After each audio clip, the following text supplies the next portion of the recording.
Je veux qu'on vive des expériences nouvelles ensemble et j'ai envie que celles qui doutent que ça puisse arriver se disent « Ah bah si elles peuvent le faire, je peux le faire aussi. » Voilà. Formidable. Et donc une mutation génétique, tu peux pas faire une ablation de la mutation, ça c'est pas possible. Mais si je suis autant investie dans tout ce que je fais, au-delà du plaisir énorme que j'ai à parler avec toutes ces nouvelles personnes, pour moi c'est vraiment pour ne pas sombrer, comme j'ai pu te le dire, parce que j'aurais de quoi sombrer entre ce qui peut m'arriver, ce qui peut arriver à ma fille, toutes ces choses-là. Et de faire que chaque jour de ma vie compte vraiment, c'est un sentiment extraordinaire et c'est un vrai cadeau qu'on me fait, quoi.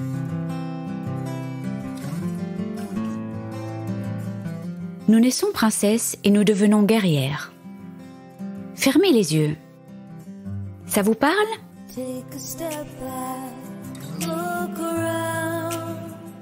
Bonjour, je suis Delphine Rémy et je vous accueille sur le podcast Naître princesse, devenir guerrière. Vous entendrez ici des personnes inspirantes, des médecins, des philosophes qui, j'espère, vous feront du bien. Vous entendrez aussi des femmes, comme vous, comme moi, des super princesses et hyper guerrières. Elles gèrent et elles galèrent. Comme vous, comme moi. Elles s'écroulent parfois et elles se relèvent.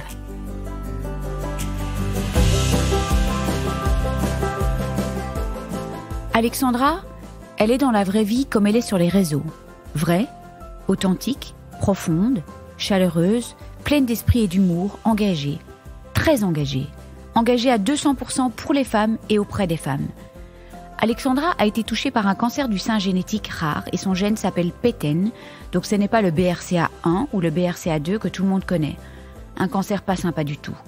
Elle a fait le choix de la mastectomie prophylactique qui faisait passer ses risques de cancer à l'autre sein de 80% plus à 3%. J'avoue que je n'aurais pas hésité une seule seconde non plus, mais ce choix reste un choix difficile. Perdre un deuxième sein. Ce choix lui a donné l'impression d'avoir un certain pouvoir sur sa santé, sur sa maladie. C'était archi important pour elle. Ce choix, elle a pu le faire. Cette ablation, elle a pu la faire. Mais elle ne peut pas faire l'ablation de sa mutation génétique. Elle doit vivre avec et ce n'est pas facile tous les jours. J'ai rencontré Alexandra peu de temps après qu'elle ait démarré son compte Instagram Allons-y Prévention, que je vous conseille vraiment d'aller voir. Elle m'avait contactée pour organiser un live et j'ai été scotchée par son engagement extraordinaire auprès des femmes. Ce compte a été créé à l'aube du deuxième confinement. Elle s'est dit que ce foutu Covid allait encore impacter les rendez-vous de dépistage. Alors elle a voulu créer un compte qui offrirait un témoignage par jour de patients du cancer, tout cancer confondu. Chaque patient explique en plus ou moins 5 minutes comment il a découvert sa maladie. Alexandra n'a pas réalisé l'ampleur que ce compte prendrait et combien de personnes elle allait aider. Un paquet. Le focus de tous ces témoignages est le dépistage, le diagnostic, mais les vidéos sont d'une force incroyable et je comprends qu'elle était tellement nourrie par toutes ces rencontres absolument magiques de personnes qui ont traversé l'épreuve de la maladie et qui témoignent avec autant de force, de courage et de cœur. J'avoue qu'on partage toutes les deux cette chance inouïe. Alexandra nous dit qu'elle s'engage auprès des femmes non seulement pour se relever, mais aussi et surtout pour ne pas sombrer. Elle s'est déjà relevée à maintes reprises, mais objectivement, elle aurait des raisons de sombrer avec son cancer agressif génétique. Comment ne pas s'inquiéter pour sa fille ? Est-ce qu'elle porte le même gène ? Elle ne sait pas de quoi l'avenir sera fait, mais elle s'engage avec cœur et passion pour ne pas sombrer. Chaque témoignage sur son compte l'aide à vivre quelque chose d'heureux et de positif. Même si ça peut paraître bateau, mais ça ne l'est vraiment pas, Alexandra nous dit avec une profondeur et beaucoup de joie « Chaque jour de ma vie compte vraiment ». Elle a besoin de cette communauté avec un grand K, en plus de ses copines de la vraie vie, pour pouvoir parler de ce qu'elle a vécu, pour pouvoir sortir toutes les tensions, les sentiments négatifs, les frustrations et les transformer en élan vital et en tremplin pour rebondir. Elle nous dit « Cette communauté fait partie des raisons pour lesquelles je vais bien aujourd'hui ». On a causé de plein de choses toutes les deux. C'était vraiment un feel-good podcast. On a ri aussi en enregistrant, parce qu'on se marre avec Alexandra. On a parlé de shooting photo quand on a un cancer, de tous ces photographes qui subliment les femmes au creux de la maladie. Les femmes sont belles, nous dit-elle. Je suis peut-être malade, mais je suis belle quand même. Elle nous explique comment elle imaginait le cancer avant d'être elle-même touchée par la maladie. Elle nous parle de toutes les émotions qui ont accompagné un shooting qu'elle a fait 7 jours avant sa mastectomie prophylactique. Elle a eu le temps de dire au revoir à ce sein qui lui restait. Elle nous transmet sa force, sa joie, son courage, sa bonne humeur. Merci Alexandra pour ce magnifique témoignage et bonne écoute à tous. Bonjour Alexandra. Bonjour Delphine. Merci mille fois d'avoir accepté mon invitation à venir témoigner sur le podcast Nette Princesse devenir guerrière. Alors, je trouve qu'on a été très résiliente ce matin parce qu'on a mis 33 minutes pour essayer de faire démarrer tous ces programmes. On en veut. On va commencer comme on fait d'habitude, en fait, petite présentation du type de cancer que tu as eu, les traitements. Alors, tu as eu un cancer un peu particulier parce que je n'ai pas encore eu d'invité qui a eu un cancer génétique. Donc voilà. Et puis, on va peut-être pas passer trop de temps à parler de tous les traitements, mais comment tu as vécu tout cela. Et puis, voilà. Mais je suis unique, c'est pour ça. Il fallait que j'intervienne dans ton podcast, évidemment. En tout cas, en quelques mots, donc moi j'ai 34 ans. À 32 ans, on m'a diagnostiqué un cancer du sein triple négatif. Dans le cadre de mon traitement, on a aussi diagnostiqué que j'étais porteuse d'une mutation sur un gène qui s'appelle PTEN et qui est lié à un syndrome qui s'appelle le syndrome de Coden. Tous des noms un petit peu barbares. Non, unique. On a dit que j'étais unique, pas barbare, voyons. Unique, oui. Et pour résumer, au niveau des traitements, alors, je suis passée par la case chimio avec la potion magique EC, carbotaxol, donc carboplatine et taxol. Donc, c'est un traitement de cheval, comme j'aime à le dire. Oui, avec le carboplatine, évidemment. Oui. Oui, voilà. Carboplatine, c'est avec le temps que j'ai compris que c'était vraiment un traitement très très puissant pour les femmes uniques. Voilà. Ensuite, j'ai eu l'ablation du sein droit et j'ai eu tout un tas de séances de radiothérapie. Et en janvier 2021, j'ai fait le choix de suivre une ablation préventive du sein gauche. Elle avait été conseillée, cette mastectomie prophylactique ou pas? J'imagine qu'on avait parlé de ça à cause du cancer génétique, en fait. Exactement, de cette prédisposition génétique. Quand la rémission a été prononcée, on m'a bien expliqué les choses. On a dit, voilà, vous avez deux possibilités. Soit, bien entendu, on vous suit comme le lait sur le feu et de toute façon, c'est ce qu'on aurait fait. Ou soit, vous pouvez faire cette ablation préventive pour vraiment diminuer la probabilité de récidive du cancer du sein. Et pour moi, j'ai beaucoup réfléchi, mais c'était vite devenu évident que si moi j'avais le pouvoir d'agir, de faire en sorte de pas avoir de cancer, alors il reste toujours un petit pourcentage, mais il est vraiment minime par rapport à si j'avais gardé mon sein. Je pouvais pas me dire que je suis passée à côté de ça à cause de la peur. Je suis passée à côté de trop de choses. J'ai vécu trop de choses pour ne pas manquer cette opportunité de faire cette ablation préventive, même si c'était terrible à accepter. Ça aurait été encore plus dur d'avoir une récidive et de me dire on t'a offert cette possibilité de retirer ton sein et tu l'as pas saisi à cause de la peur. Ça aurait été encore plus dévastateur. Oui, donc la peur de perdre ce deuxième sein, mais finalement, oui, c'est ça, parce qu'en fait, j'imagine que tu diminuais dans les pourcentages. Ah oui, je suis passée de manière considérable. Je veux pas dire de bêtises, mais en gros, tu passes d'une probabilité de 85% d'avoir une récidive à 1, 2, 3%. Oui, 3% en fait, parce qu'il y a encore toujours un peu de glandes mammaires derrière le mamelon et ouais. Donc, c'est pour ça. Tu as eu besoin d'agir là-dessus, tu as eu besoin ça t'a donné l'impression que tu avais un pouvoir sur ta santé. Exactement. Et voilà, moi, même si c'était terrible comme idée d'enlever un sein qui aujourd'hui n'est pas malade, de faire ce choix-là, je me suis dit, on te donne ce pouvoir, on te donne cette carte à jouer d'agir pour réduire considérablement la probabilité d'avoir un cancer du sein, une récidive en tout cas. Oui. Et voilà, pour moi en tout cas, c'est comme ça que j'ai ressenti. C'était flagrant, je pouvais pas passer à côté. Surtout qu'à cause de ma mutation génétique, j'ai des probabilités d'avoir d'autres cancers autres que le cancer du sein. Donc j'ai déjà beaucoup à faire avec cette mutation. Donc ça au moins c'est quelque chose qui est plus apaisé en tout cas pour moi. C'est un sujet dans lequel je me sens plus apaisée aujourd'hui. Mais c'est bien de témoigner parce que c'est vrai que ça a été un petit peu un sujet d'actualité pour moi aussi, en fait, cette mastectomie prophylactique.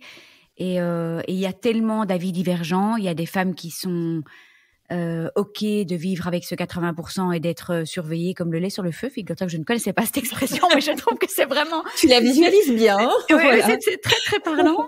Et puis des femmes qui sont peut-être moins à risque, mais qui ont une anxiété terrible de garder ce deuxième sein. Donc c'est tellement... Mais là, c'est vrai que le pourcentage est vraiment très, très haut.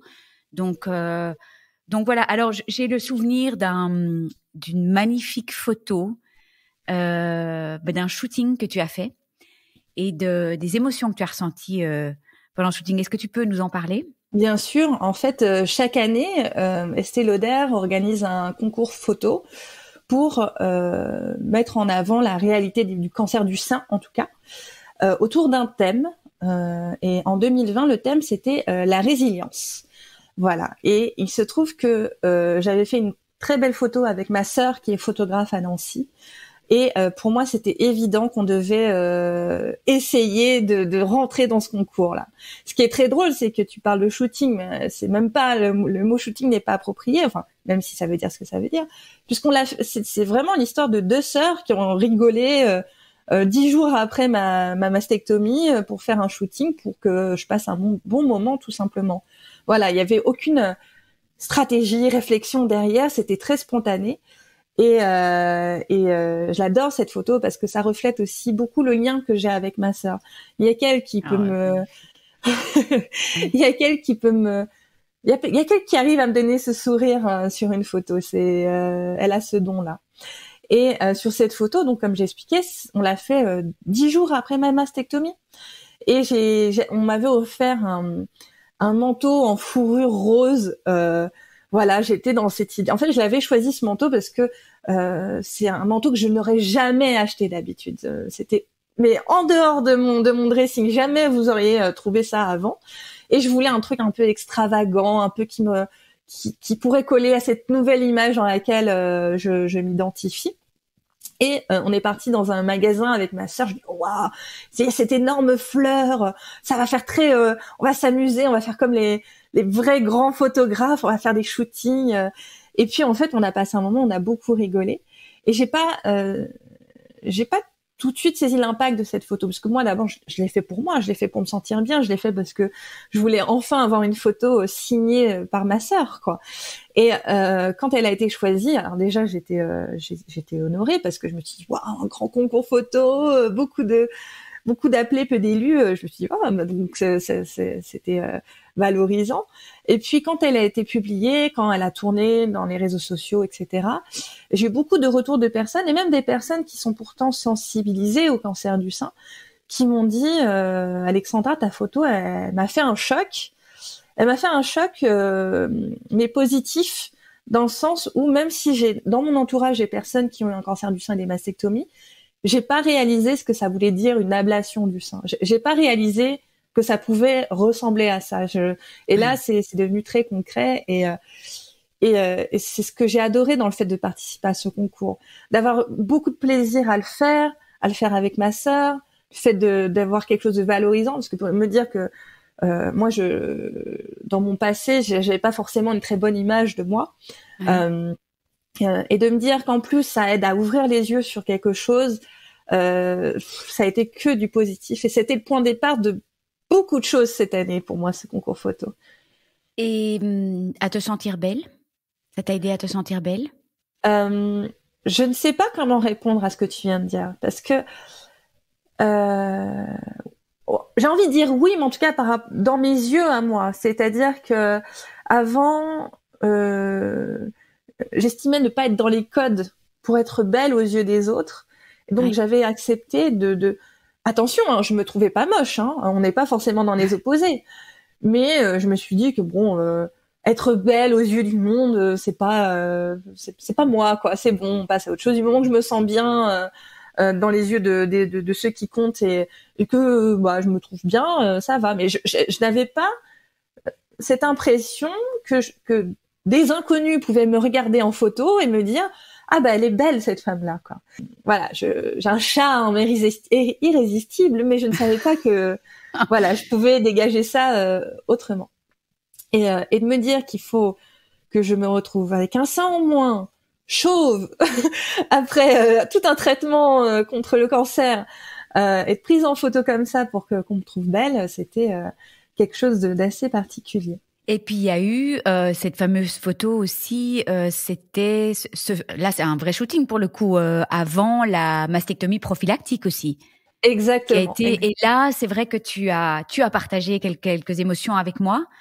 Qu'est-ce que ça a été? Et c'est vrai que j'avoue que oui, ces photos permettent aux autres de réaliser ce que c'est. Et en fait c'est vrai que moi je pense pas qu'avant l'annonce, non, je suis quasi sûre qu'avant l'annonce de mon cancer, je pense pas que j'avais vu des photos en fait. Alors moi j'avais vu des photos, mais des choses dignes d'un manuel de bête de foire, un truc un peu, enfin Ouais, voilà un gros plan sur des plis qui ressemblent à rien, très médical quoi, très savant fou en fait. Mais tout à fait. Et c'est vrai que oui, moi je suis quasi sûre parce que je me souviens que avant l'ablation, j'étais sur internet, j'ai regardé ces reconstructions de mamelons et tout ça, et je suis quasi sûre que je n'avais jamais vu. Et puis c'est vrai que quand je l'ai posté sur une photo d'une femme très très jolie, donc c'était une très belle mastectomie sur le blog. C'est vrai que j'ai eu énormément de commentaires de gens qui n'avaient jamais vu à quoi ça ressemblait, donc ça devenait réellement concret. Exactement. Non pas que c'était important pour moi de le montrer, mais ça faisait partie de mon histoire. Ça restait pas que des mots, quoi. Donc voilà. Donc juste pour contextualiser le truc, en fait, c'est deux femmes formidables qui ont des boutiques à Paris où tu retrouves tout ce dont on a besoin quand on a un traitement contre le cancer. Oui. Donc les boutiques, ça s'appelle Bahan. Et elles ont fait un appel sur les réseaux sociaux pour un shooting. Et moi, je suis quelqu'un qui court après les nouvelles expériences. Je me suis dit pourquoi pas. Et elles m'ont expliqué qu'elles avaient cette volonté de valoriser de vraies femmes qui ont vraiment eu ces problématiques-là. Et quand j'ai envoyé ma photo, elles m'ont dit de toutes celles qu'on a sélectionnées, t'es la seule qui a été opérée mais pas reconstruite. Oui. Et t'as vraiment une très belle cicatrice, donc j'aimerais. Je confirme. Donc on aimerait vraiment qu'une personne qui toque à notre porte et qui nous pose la question, on aimerait pouvoir lui montrer une vraie femme pour qui ça se passe bien, quoi. Voilà. Oui, tout à fait. Et je l'ai fait. Moi, je suis toujours un peu longue à. Enfin, mes sentiments évoluent quand je vis quelque chose. Je suis pas, voilà, moi, certaines personnes à qui on pourrait proposer des photos en lingerie pour valoriser une cicatrice de mastectomie, il y en a pas beaucoup qui diraient oui. Mais moi, d'abord, j'ai pris pour l'expérience, pour l'opportunité de rencontrer des femmes que je suis sur les réseaux sociaux, de les voir pour la première fois. Et puis j'ai intellectualisé un peu la chose en me disant c'est bien, c'est important, etc. Mais j'ai ressenti un petit peu, j'ai ressenti de la fierté évidemment. J'étais excitée par le faire, d'être un petit peu considérée comme une mannequin d'un jour, etc. Et puis tout au long de cette merveilleuse journée, j'ai réalisé qu'on était à J-7 de mon opération, donc mon sein gauche, voilà, mon opération prophylactique. Et je m'en souviendrai toujours. C'est moi qui ai clôturé cette journée au niveau des shootings. Oui. Je leur avais demandé si je pouvais avoir des photos rien qu'à moi de mon sein, comme pour lui dire au revoir. Ils m'ont dit oui, il n'y a pas de problème. Et là, j'ai pleuré, mais d'une manière incontrôlable, quoi. Voilà, c'était un mélange d'émotions, et j'avais l'impression de faire une célébration pour dire au revoir à mon sein gauche. Pour dire au revoir, ouais. Voilà. Entourée de toutes ces femmes en plus. Exactement. Mais oui, mais ce qui était fort, c'était qu'à ce moment de la journée, j'étais seule, mes copines étaient parties. Et donc justement, l'excitation de parler à des copines, tout ça, avait disparu. C'était que moi. C'est moi face à moi-même. Enfin, moi face à moi-même, face à un staff de 10 personnes. Mais moi face à moi-même quand même. Mais est-ce que ça t'a aidé, en fait, tu penses, dans le processus du deuil? Oui, parce que, tu vois, tu parles de deuil, mais quand on perd vraiment une personne, moi j'aime cette idée que il ne devrait pas que avoir de la tristesse quand on perd vraiment quelqu'un. Évidemment, c'est dur de perdre une vraie personne, mais j'aime aussi cette idée de célébrer la vie de quelqu'un. Et donc, si on transpose ça sur ce que j'ai vécu, j'étais pas J-7 avant mon opération, j'étais pas en boule à me dire mais qu'est-ce que je fais, qu'est-ce qui se passe, est-ce que je suis sûre, etc. Non, je me suis dit je suis belle, je suis forte, je peux faire encore quelque chose d'extraordinaire avant de perdre mon sein. Je peux dire au revoir à mon sein. J'ai compris que je vais perdre mon sein et je ne sais pas si j'aurais pu bien vivre la perte de ce sein autrement qu'avec ce shooting, mais je sais qu'avec ce shooting, je l'ai vécu de la meilleure des façons possibles parce que j'ai accepté tous les sentiments qui ont accompagné ce shooting. Et ça, je remercierai toujours les personnes qui me proposent. Est-ce que c'est quelque chose que tu conseilles aux femmes en fait? Parce que moi personnellement, j'ai aussi fait un shooting avant la pose de l'expandeur. J'ai pas fait un shooting avant d'enlever un deuxième sein ou quoi que ce soit, mais c'était avant la reconstruction pour aussi dire au revoir à une partie de ma vie qui était finalement importante. Est-ce que tu conseilles un shooting aux femmes? Alors, de toute façon, on l'a bien compris avec tout ce qu'on a vécu, chaque femme est différente. Bien Donc, sûr. Oui. Peu importe ce que je vais dire après, ça dépend de qui l'on est et de notre... de comment on ressent les choses. Mais moi, je sais que dès le début de mon traitement, j'ai eu l'occasion de faire des shootings. Tu me poses la question spécifiquement pour le sein, mais je l'ai fait à différents stades de mon traitement, soit quelques temps après ma première chimio, la perte des cheveux, voilà. Et en fait, ce que j'ai compris grâce à la photo, c'est que d'avoir une personne qui capture des moments de ta vie et qui arrive à le valoriser, à te montrer, voilà, même sans tes cheveux, j'ai un œil qui permet de montrer que tu es toujours une belle femme. Même sans ton sein, regarde, t'es toujours une belle femme. Donc même avec ou sans ton vrai sein, t'es toujours une belle femme. Donc de pas me concentrer. En fait, les photos m'ont permis de pas me concentrer sur des sentiments négatifs. Ils m'ont permis de les accepter, mais parce de que te focaliser plus sur le positif. Voilà, c'est ok, je suis triste, ok, je suis triste de perdre mon sein, ok, je suis triste de voir encore mon corps changer, parce que ça aussi c'était dur pour moi de me dire que je vais encore repasser sur ces étapes d'acceptation. Oui, c'est ça. En fait, tu devrais presque dire oui, perdre mon deuxième sein. Hein, c'est vraiment, oui, c'est ça. Hein, donc. Voilà. Mais je trouve, il y a eu je fais juste une petite parenthèse. Il y a eu un phénomène un peu viral sur mon groupe de soutien où toutes les femmes ont posté des photos de avant, pendant, après. Et toutes ces photos pendant les traitements, pendant le cancer, étaient magnifiques. Je trouvais qu'elles dégageaient une beauté. Et puis toutes les photos après, je me disais, mais c'est une autre forme de beauté, mais il y a quelque chose qui rayonnait.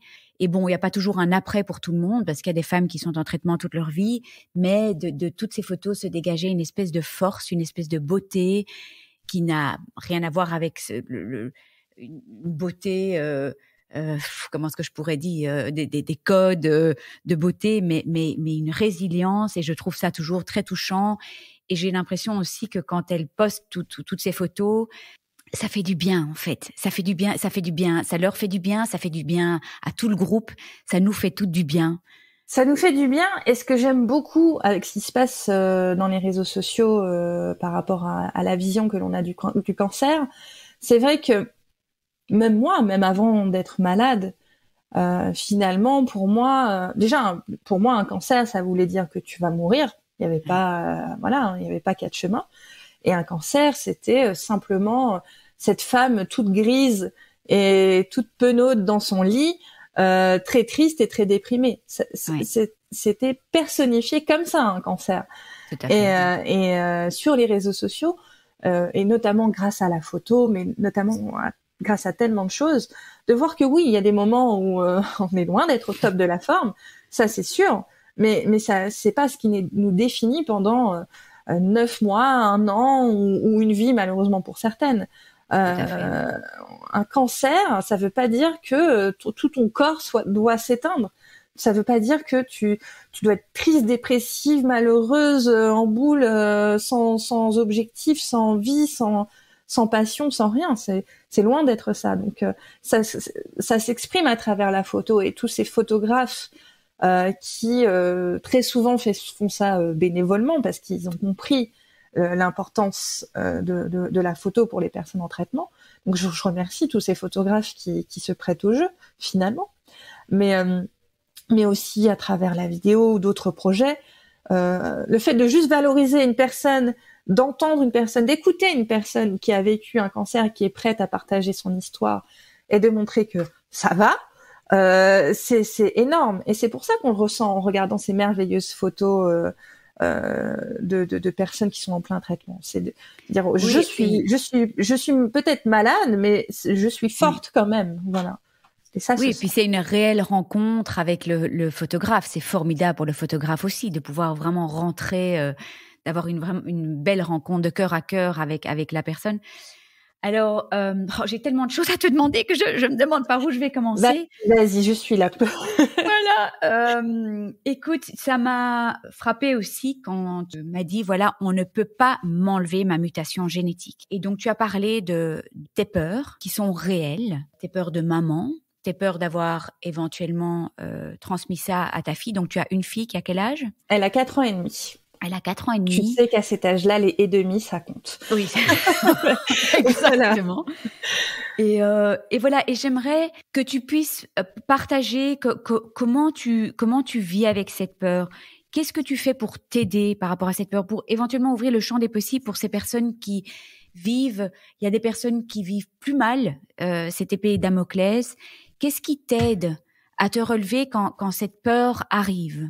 Alors déjà, comme on l'a dit, donc moi j'ai une mutation génétique. Oui. Cette mutation génétique, elle me prédispose à plusieurs cancers. Le sein, la thyroïde, la peau, le côlon, l'utérus, et je crois que j'ai oublié personne. C'est déjà pas mal. Ce qui ne sont pas du tout, c'est pas du tout les mutations, enfin, j'allais dire normales, mais c'est des mutations encore différentes, enfin, classiques, on va dire, oui, normales. Très souvent, quand on s'intéresse aux mutations génétiques, on connaît BRCA1, BRCA2. Exactement, ouais. Et aujourd'hui, il existe bien plus de gènes que ça qui prédisposent au cancer.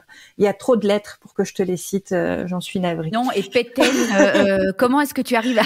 Je sais que tu me disais au début que tu n'arrivais pas à retenir le nom Péten et que tu avais trouvé un petit moyen. Alors c'est moche, hein, c'est très moche, mais cette mutation génétique est moche de toute façon. Alors moi, quand je suis énervée, je dis putain, et putain de Péten, ça sonne tellement bien. Le putain de Péten, c'était un moyen mémotechnique pour moi. Voilà. Et donc voilà, on a parlé de mon ablation des seins, mais comme on peut s'en douter, j'ai pas envie de faire une ablation de tout mon corps pour ne pas avoir de cancer. Et donc une mutation génétique, hein, tu peux pas faire une ablation de la mutation, ça c'est pas possible. Et donc je me connais, je suis pas cette personne qui peut dire bon allez c'est bon, je suis en rémission, je tourne la page. Je fais mes suivis, mais mis à part ça, on oublie. Je sais pas faire ça. Le cancer, il est dans ma tête et mes peurs sont là aussi, puisque à l'heure actuelle, je ne sais pas si ma fille a également ce gène mutant. Quand est-ce qu'ils peuvent tester ça ? Alors, il y a débat. Il y a débat. Ouais. Il y a débat parce que l'hôpital te conseille préconise plutôt de faire ça quand l'enfant sera adulte, voilà, et en pleine possession de sa capacité à juger ce qu'il veut ou pas pour lui, etc. Mais il y a deux choses, c'est que moi, il y a la thyroïde dans mon lot de joyeuseté, et la thyroïde, on conseille de faire des suivis à partir de 12 ans. De toute façon, ma fille baigne déjà dans tout ça, hein, ça fait pas partie de notre vie non-stop, mais c'est pas un secret que maman n'a plus son aîné. Voilà, c'est l'aîné maintenant, mais c'est bon, l'aîné, oui. Mais bon, c'est un peu bizarre de conceptualiser pour elle que j'ai une prothèse qui fait que mon sein n'est plus mon sein, mais c'est mon sein. Donc pour l'instant, dans sa tête, une prothèse, hein. Voilà, une prothèse, oui. Exactement.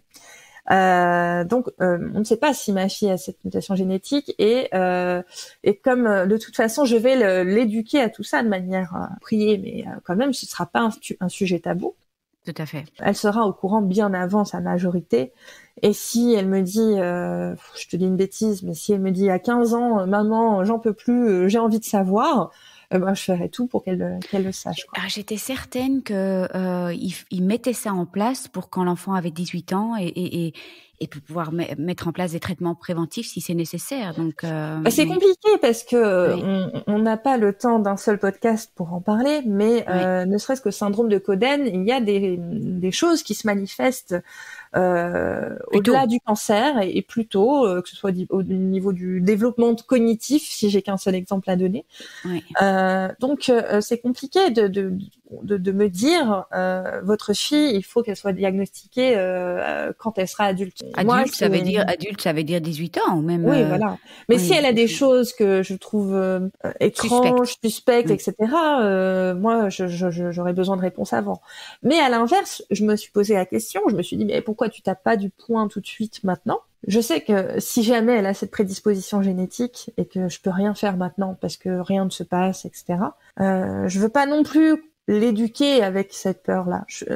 Pour l'instant, en tout cas pour l'instant, j'arrive plus à gérer ce point d'interrogation que cette affirmation.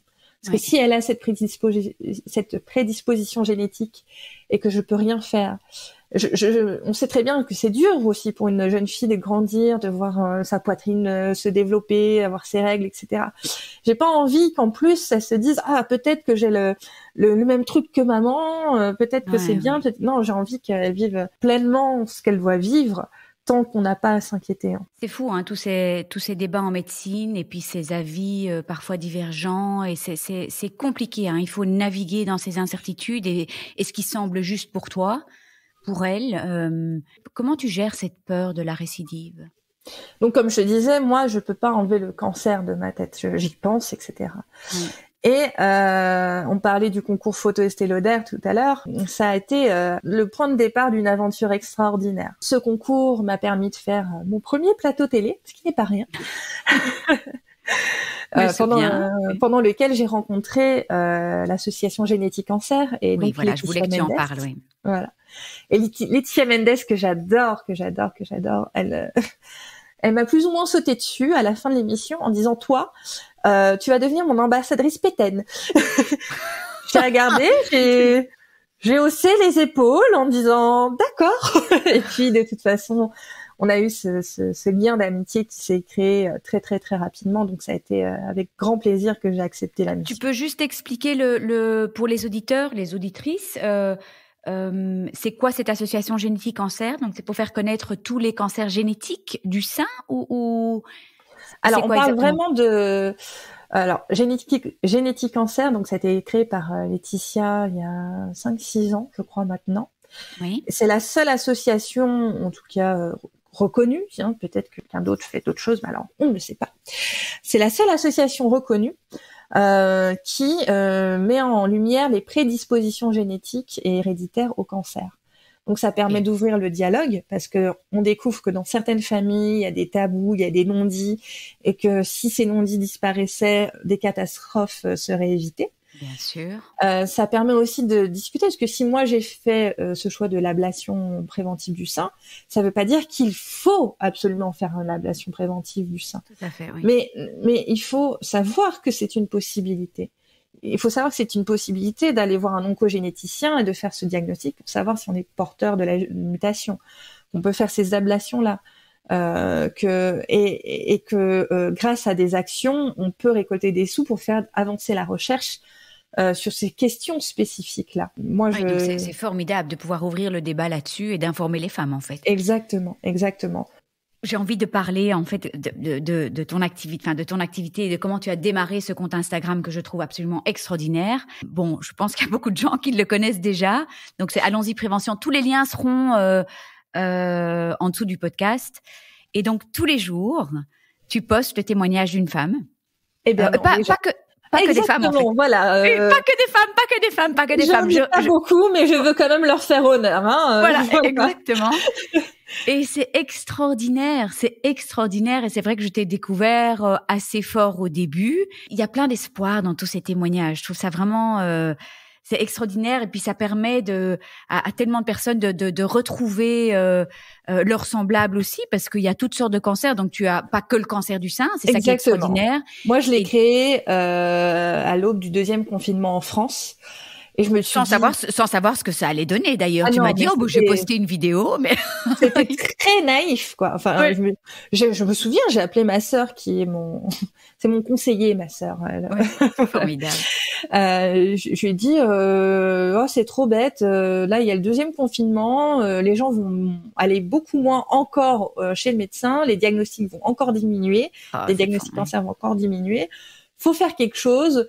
Qu'est-ce que t'en penses si je fais un compte Instagram et puis je demande aux gens de faire des vidéos de témoignages pour qu'ils expliquent comment le diagnostic cancer a été posé. Elle me dit ouais, et voilà. Oui, parce que c'est vrai que c'est très branché diagnostic en fait, donc c'est très informatif. C'est ça. On apprend tellement de choses sur des petits signes qui pourraient indiquer un cancer. Oui. C'est ça, parce que moi je voulais au tout début, je voulais que les gens comprennent que confinement ou pas, raison X ou Y, il n'y a pas de mauvais moment pour aller voir le médecin quand on a un doute. Le bon moment, c'est d'y aller quand on a un doute, il faut lever ce doute.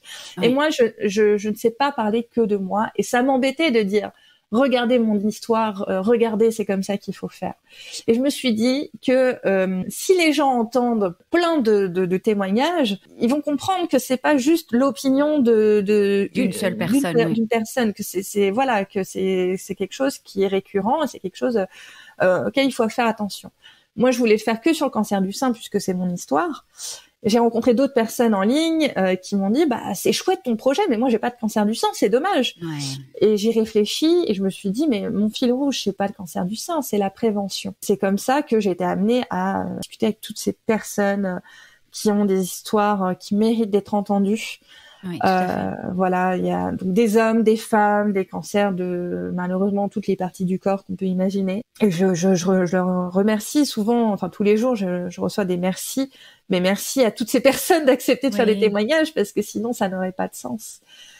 Non, et c'est formidable parce que c'est vrai que dans mon groupe de soutien aussi, au début je me suis dit je vais ouvrir au cancer du sein, puis finalement il y en a tellement d'autres qui sont arrivés, il y a des cancers dont on ne parle pas, et je trouve ça formidable de donner la parole à tout le monde. Et qu'on soit bien informé de d'autres cancers, parce que c'est vrai qu'il y a tellement de mobilisation autour du cancer du sein, mais il y a beaucoup moins, il y a énormément de femmes qui m'ont dit on ne trouve pas de groupe de soutien, de groupe de parole, rien sur notre cancer. Donc voilà, je trouve que c'est une grande richesse. Alors, et puis j'ai fait ces lives aussi dans les. Oui, ça c'est fantastique. Ouais. Dans le compte Instagram, je fais maintenant des lives et ces lives me permettent d'approfondir un petit peu les relations que je peux entretenir avec les abonnés.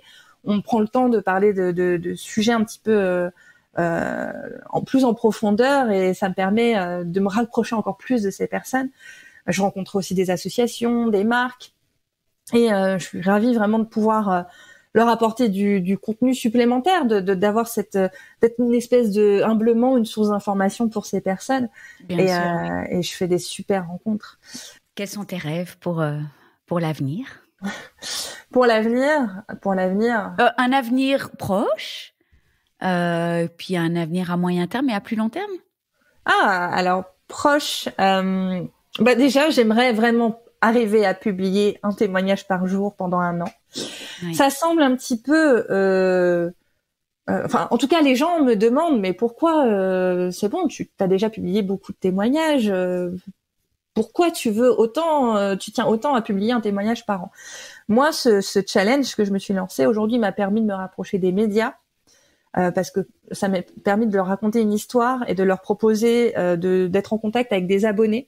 Donc, alors voilà, ça permet que ce soit plus médiatisable. C'est une voie pour moi de faire ça.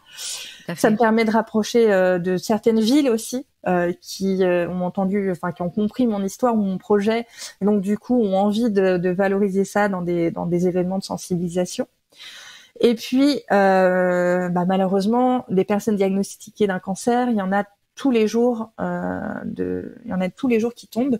Donc je sais que c'est avec du flux d'informations qu'une personne qui vient d'être dernièrement diagnostiquée va tomber sur mon compte. Et ça arrive tous les jours. Des échanges de ce type, j'en ai tous les jours. Donc c'est pour ça que je veux vraiment aller jusqu'au bout. Mais taper à toutes les portes d'Instagram pour récolter des témoignages, c'est assez fastidieux.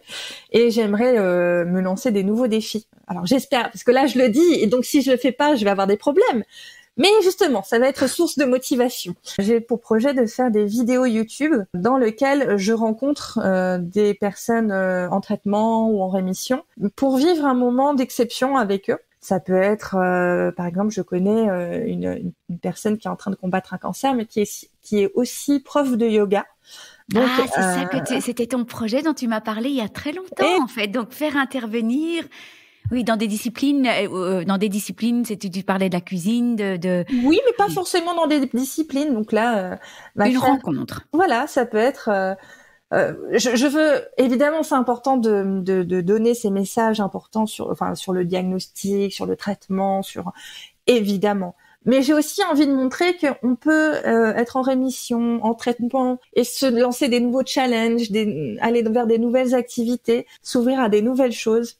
Et donc j'ai envie que la personne qui me regarde se dise ah bah c'est chouette, je vois des personnes qui ont vécu un cancer, et j'ai envie que les personnes qui seraient avec moi dans la vidéo vivent quelque chose. Voilà. Donc là je t'ai parlé du cours de yoga, mais si une personne veut faire une interview en plein spa avec un masque concombre sur les yeux, mais je le fais volontiers, ou en train de faire un saut en parachute si tu veux, je suis ouverte à toutes les propositions, mais je veux qu'on vive des expériences nouvelles ensemble, et j'ai envie que celles qui doutent que ça puisse arriver se disent ah bah si elles peuvent le faire, je peux le faire aussi. Voilà. Formidable. Donc ça, ce serait mon projet de rentrée, et les choses vont se concrétiser. Et puis, évidemment, on a parlé d'Octobre Rose, même si les autres cancers méritent d'être visibles, il faut qu'on profite de ce laps de temps pour faire parler de nous. Et donc, j'ai quelques petits projets avec des marques qui ont repéré, en tout cas, mon projet, mon activité. Et j'espère que grâce à ces marques, on va taper encore plus fort, et on va être encore plus présente dans les yeux de ceux qui ignorent tout ce qui se passe pour le cancer du sein. Oui, c'est formidable. Tu disais, juste avant qu'on commence l'enregistrement, c'est formidable de se dire que des marques d'avant, des marques normales que tout le monde connaît, développent en fait des gammes pour les femmes belles comme nous, comme tu disais. J'ai trouvé ça tout à fait charmant. Bah oui, exactement. Mais c'est vrai, ça fait vraiment plaisir. En fait, il faut quand même rendre grâce aux marques qui sont spécialisées, mais les marques qui ne le sont pas et qui s'ouvrent à ça, ça nous rapproche d'un monde où avoir un cancer, c'est pas une tare. Avoir une mastectomie, c'est pas un truc de gens bizarres ou de gens à part. Ça fait malheureusement partie de la vie. Ça nous arrive malheureusement de plus en plus chez les femmes. Et de savoir que ces marques qui nous font du bien au quotidien, dans la vie d'avant, dans la vie normale, on va dire, qui s'intéressent à nous, ça nous rapproche de cette idée-là. En tout cas, moi, c'est comme ça que je vois les choses. Oui, voilà. Tout à fait. Alors, Alexandra, j'ai envie de revenir sur une phrase que tu m'avais dite et que j'avais notée. Tu m'avais dit que tu t'engageais, donc tu étais très engagée dans la lutte contre le cancer, parce que ça t'aidait à te relever, mais aussi ça t'aidait à ne pas sombrer. Et c'est vrai qu'on entend énormément dans tous les témoignages que j'ai déjà eus. Voilà, je m'engage, j'ai besoin de faire ça pour me relever. C'est vrai que j'ai pas souvent entendu pour me relever et surtout pour ne pas sombrer. Et donc, est-ce que tu peux nous expliquer et peut-être, j'imagine aussi parler de tous tes projets, de ton boulot. Voilà, quand tu nous expliques en fait cette différence entre se relever ou se relever et ne pas sombrer. Alors exactement, pour moi, cette étape de se relever, je pense que j'ai déjà passé cette étape. Aujourd'hui, je pense avoir cette force pour affronter tout ce qui m'arrive, etc., etc. Ce qui n'enlève pas les inquiétudes. Je suis comme tout le monde à l'annonce, en amont d'un rendez-vous de suivi, etc. Je suis comme tout le monde. Il n'y a pas de surprise.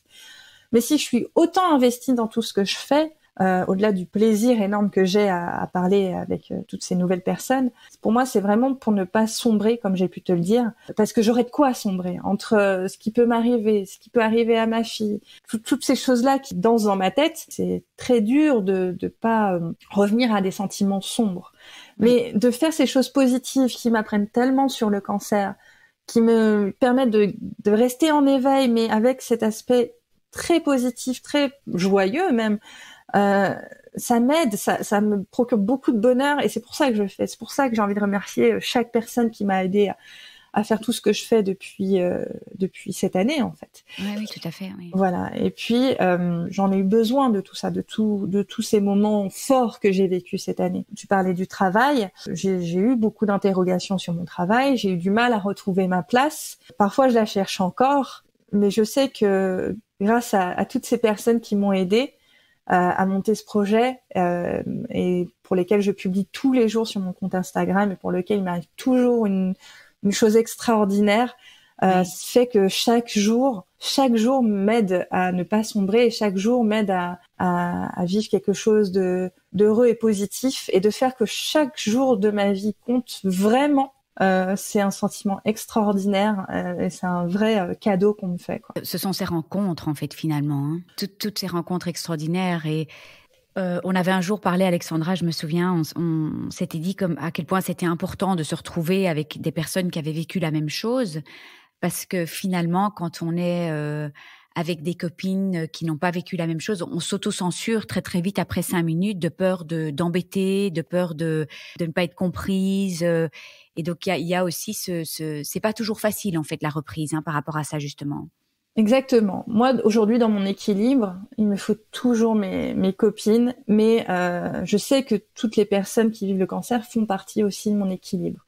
Et c'est juste ce que tu viens de dire, c'est-à-dire que quand je suis avec elles, même si on parle de beaucoup de choses très très différentes, voilà, je sais que surtout que je suis passionnée par ce sujet aujourd'hui, je sais que si on parle de cancer, bon bah elles vont me partager leur compassion, leur amitié, etc. Mais je sais profondément qu'elles vont pas comprendre pourquoi c'est si important pour moi, pourquoi c'est si passionnant pour moi d'en parler. Et parfois j'ai l'impression d'accaparer trop la conversation sur ces sujets-là. Oui. Et oui, je m'auto-censure pour pas imposer ce sujet. Mais pourtant, ce sujet, j'ai envie d'en parler. J'ai envie qu'on se lâche dessus, qu'on voit toutes les choses extraordinaires qu'on peut raconter, développer, approfondir sur ce sujet. Donc, si je n'avais pas aussi la communauté des personnes qui ont vécu un cancer, j'aurais pas cet équilibre dans ma vie. Donc, non. J'adore. Tu te sentirais probablement très seule. En fait, on se sent tellement moins seule. Hein. Ouais, c'est ça. Et j'adore mes copines de la vraie vie, on va dire ça comme ça. Elles sont indispensables à ma vie. Mais toutes ces tensions, ces sentiments négatifs, ces frustrations, même des frustrations de choses qui m'arrivent, mais des choses qui arrivent aussi aux autres par rapport au cancer, elles ont allumé une flamme en moi et il faut que ça sorte. Et si je peux pas la sortir auprès de la communauté, je la sors auprès de qui? Je peux pas. Donc c'est indispensable pour moi. Ça fait partie des choses qui font que je vais bien aujourd'hui. Écoute, merci de tout cœur, Alexandra. Alors, est-ce que tu veux terminer ce podcast d'une certaine manière? Est-ce que tu veux nous faire passer? C'est toujours une question un petit peu compliquée quand elle n'est pas préparée parce qu'il y a tellement de choses à dire. Et je pense qu'on pourrait rester encore 1 heure à enregistrer. Mais voilà, si tu avais peut-être quelque chose à dire aux femmes ou peu importe en fait. Moi, si j'ai une chose à dire, c'est quelque chose qui résumerait toute mon intention à travers mes projets, à travers mon parcours.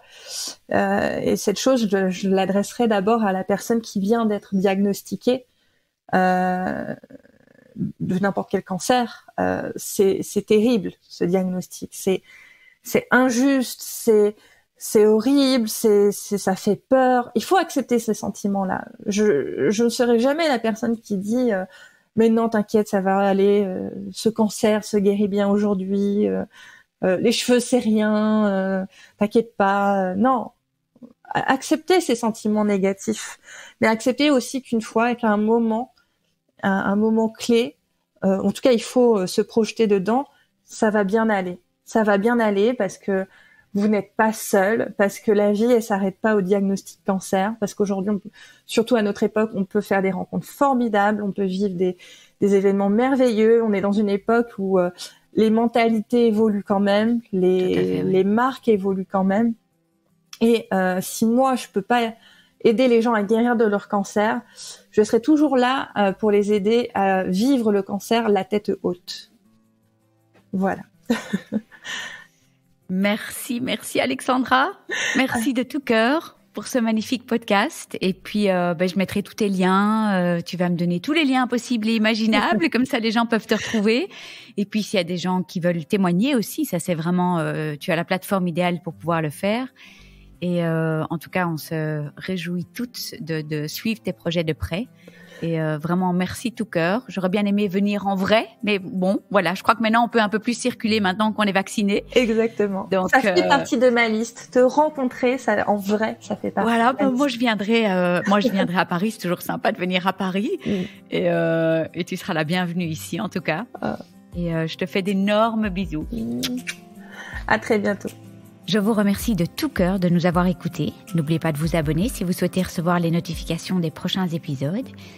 Et puis, si vous avez apprécié cet épisode, ça me ferait vraiment très plaisir que vous me laissiez une bonne note, comme à l'école, 5 étoiles, et peut-être même un commentaire ou un partage sur les réseaux sociaux. Parce que c'est grâce à vos étoiles, vos commentaires, vos partages que le podcast pourra aider plus de femmes encore, et c'est tout ce que je souhaite. Donner ou redonner espoir, se serrer les coudes toutes ensemble, partager nos joies, nos peines, et célébrer toutes les princesses et guerrières de ce monde. Si vous désirez vous aussi partager votre histoire, n'hésitez pas à me contacter via le blog Cancer je gère, cancer-je-gère.blog. Il y a des instructions pour le partage de témoignages. Et puis je vous embrasse tous et toutes très très fort. Prenez soin de vous et on se retrouve la semaine prochaine. Gros bisous.